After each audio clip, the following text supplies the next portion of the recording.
When I was, I don't know, in the fourth or fifth grade, we lived in Mountain Home, Idaho, and at that time we lived in Meadows Trailer Park.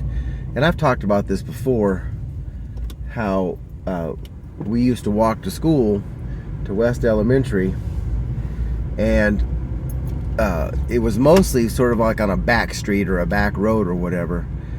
But to get to that, we first had to cross this highway that was built to go from Mountain Home out to Mountain Home Air Force Base. It was a 4-lane highway.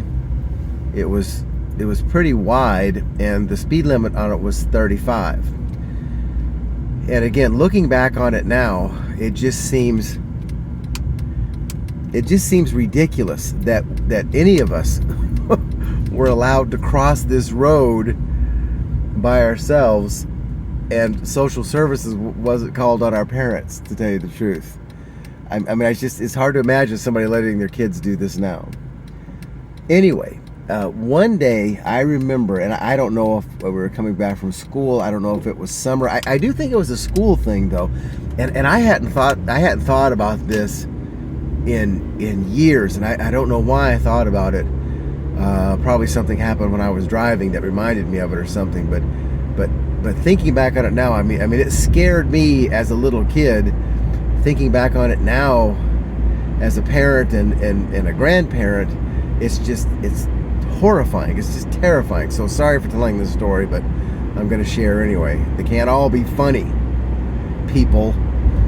So anyway, so one day, again, I think it was after school, but we had crossed this road, and there was a little girl. I mean, a little girl, couldn't have been 4 or 5 years old, somehow ran off.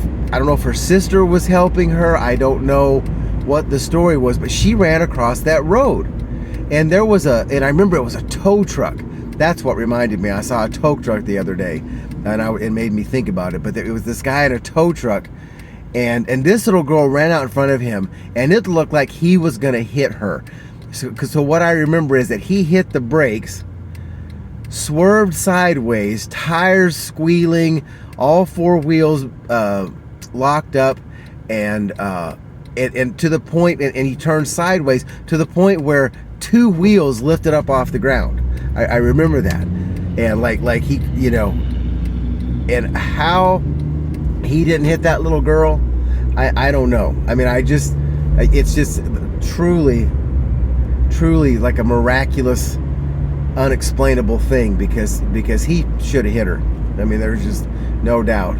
But yeah, that was frightening. And even now, again, what, 50 years later, close to 50 years later, thinking about it just scares me to death. Anyway, okay. Maybe I shouldn't publish this story. It doesn't fit my normal genre. Okay, I'm probably gonna anyway. Love you.